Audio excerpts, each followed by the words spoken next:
Hello students, आज जो topic अब हम करने जा रहे हैं वो है हमारा फूड सिक्योरिटी इन इंडिया। देखिए, फूड जो है हम सब की एक बेसिक नेसेसिटी होता है। फूड के बिना हम अपनी ज़िंदगी को इमेजिन नहीं कर सकते। जब आपको आपकी पसंद का खाना, कई बार ऐसा होता है कि मम्मी ने आपकी पसंद का खाना नहीं बनाया तो आपको बहुत बुरा लगता है और आप कई बार बोलते हैं कि ठीक है, मैं नहीं खाऊंगा या नहीं खाऊंगी। तो ऐसे में आपकी मम्मी भी कई बार एक स्ट्रॉन्ग स्टैंड ले लेती हैं। वो बोलती हैं ठीक है, ये जो घिया तोरी टिंडा बना है यही खाना पड़ेगा और नहीं खाओगे तो मैं कुछ और नहीं बनाऊंगी। तो फिर कुछ देर बाद, कुछ घंटों बाद जब आपसे भूख बर्दाश्त नहीं होती तो एट द एंड आपको वही घिया तोरी टिंडा खाना पड़ता है। क्यों खाना पड़ता है? क्योंकि फूड के बिना हम अपने लाइफ के जितने भी चीज़ें हैं उनको काम को हम नहीं कर सकते हैं। एट द एंड हमें ज़िंदा रहने के लिए हमारे बॉडी को फ्यूल की ज़रूरत है और वो फ्यूल हमें फूड देता है।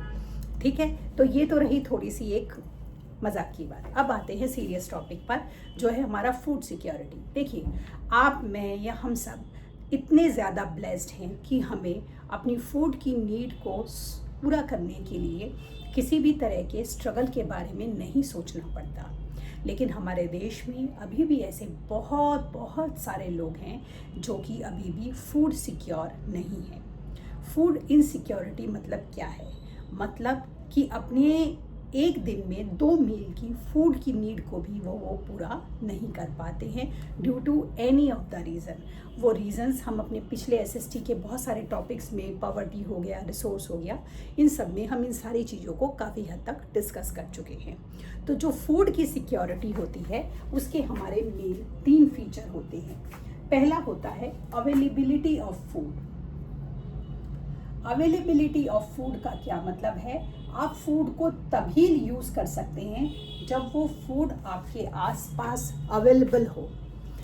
एसएसटी में अवेलेबल का मतलब क्या है? अवेलेबल मतलब आपके देश में फूड इतने अमाउंट में पैदा हो रहा है, प्रोड्यूस हो रहा है कि वो हम सब के लिए अवेलेबल है।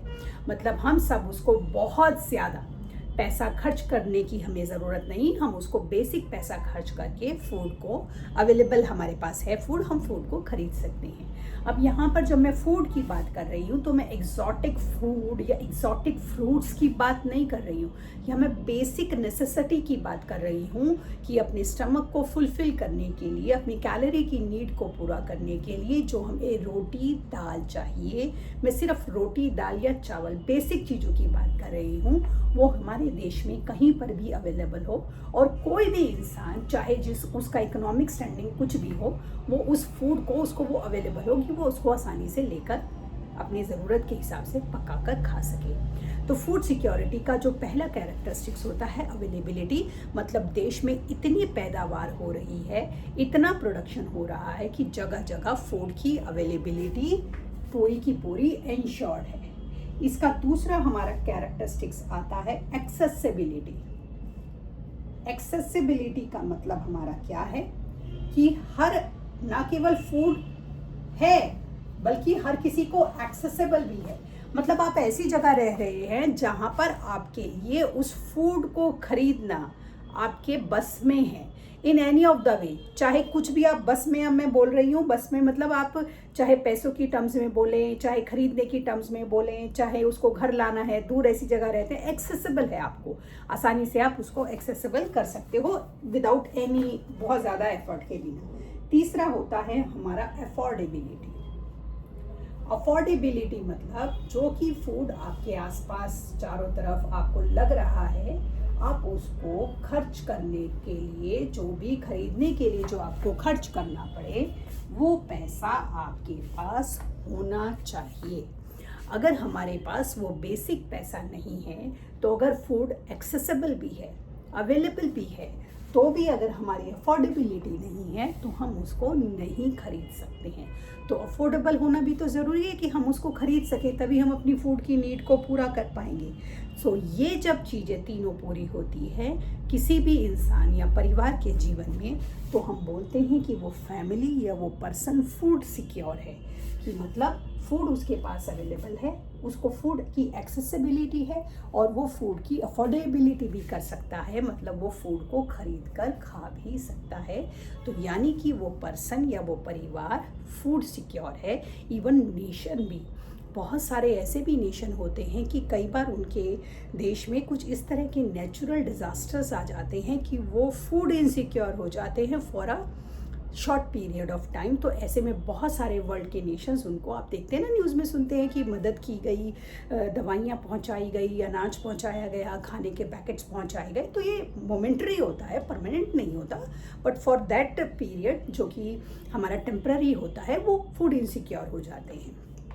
तो इस तरीके से फूड सिक्योरिटी के ये हमारे 3 कैरेक्टरिस्टिक्स होते हैं। तो मतलब फूड सिक्योरिटी, हम ये सारे तीनों चीज़ों से हम अपने उसको फूड की नीड को पूरा कर सकते हैं। अभी जैसे मैंने बोला कि कोई नेशन भी या परिवार भी इस तरह से किसी भी टेम्प्ररी पोजीशन में हमारा फूड इनसिक्योरिटी की कैटेगरी में आ सकता है। तो अब जैसे कि अब हमारे देश में, हम किसी भी देश की बात करें, कई बार हम देखते हैं कि बहुत ज़्यादा कुछ ऐसे इलाके होते हैं जहाँ पर बहुत ज़्यादा बाढ़ आ जाती है, बहुत ज़्यादा बारिश हो जाती है, या कई बार कुछ ऐसे इलाके हैं जहाँ पर कई कई सालों से बारिश ही नहीं हुई। इन दोनों ही सिचुएशन में जो वहाँ पर रहने वाले बेसिक वहाँ के नेटिव होते हैं, जब बहुत ज़्यादा बारिश हो जाती है तो उनके घरों में, खेतों में, सब जगह पानी पानी हो जाता है और उनके लिए सारी चीज़ों को पीछे छोड़कर ज़रूरी हो जाता है सबसे पहले अपनी जान को बचाना, और उनको वो सब चीज़ें पीछे छोड़कर शेल्टर होम्स में जाना पड़ता है।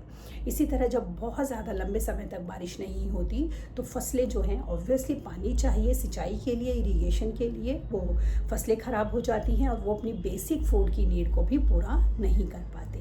तो ये लोग वल्नरेबल हो जाते हैं, फूड इनसिक्योर हो जाते हैं। ये कौन से लोग होते हैं? ये होते हैं हमारे एग्रीकल्चरल लेबरर, जैसे हमारे फिशरमैन हो गए, जैसे कि कोस्टल सुनामी आ रहे हैं, कोस्टल टोर्नेडोज़ आ रहे हैं, तो इनको मना कर दिया जाता है और ये लोग क्या करते हैं, रोज़ मछली पकड़ते हैं, रोज़ मछली बेचते हैं। तो इनके लिए 2-3 दिन तो चलो इनके लिए बड़ा आसान, मतलब ये सर्वाइव कर लेते हैं। फिर इनको ये ऐसी सिचुएशन में भी ये सोचते हैं हम थोड़ी बहुत मछली पकड़ लाएँ तो हम उसी को ही पका के खा लेंगे या बेच के हम अपनी फूड की नीड को पूरा कर लेंगे।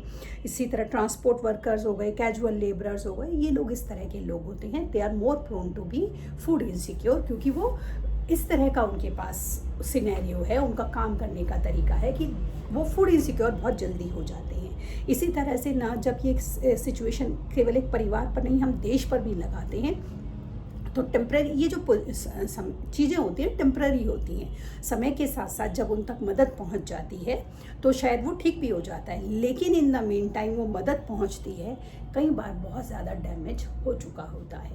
जैसे कि नेचुरल डिज़ास्टर्स आए, जैसे कि बाढ़ आ गया, सूखा हो गया, और ये लंबे समय तक लोग जो है उसको झेल रहे हैं और सरकारों तक उनकी आवाज़ नहीं पहुंच रही है, कोई उनकी मदद के लिए नहीं आ रहा, तो धीरे धीरे उनकी हालत इस तरीके से हो जाती है कि वो भूखों मरने की उनकी नौबत आ जाती है, और कई बार ऐसा होता भी है। तो जब ये लार्ज स्केल पर इस तरह से ह्यूमन लाइफ का लॉस होता है तो उसे हम फेमाइन बोलते हैं, कि किस तरह से लोग भूख से, due to any of the reason, कि कोई नेचुरल कैलेमिटी उसका एक सब रीज़न भी बन रही है, और बहुत सारे लोग लार्ज स्केल पर मर जाते हैं या ख़त्म हो जाते हैं या ज़िंदगी से हार मान जाते हैं, तो इसको हम फेमाइन बोलते हैं एसएसटी में। और ये चीज़ें उनको फेस करनी पड़ती हैं, वो लोग क्या हो जाते हैं, फूड इनसिक्योर हो जाते हैं।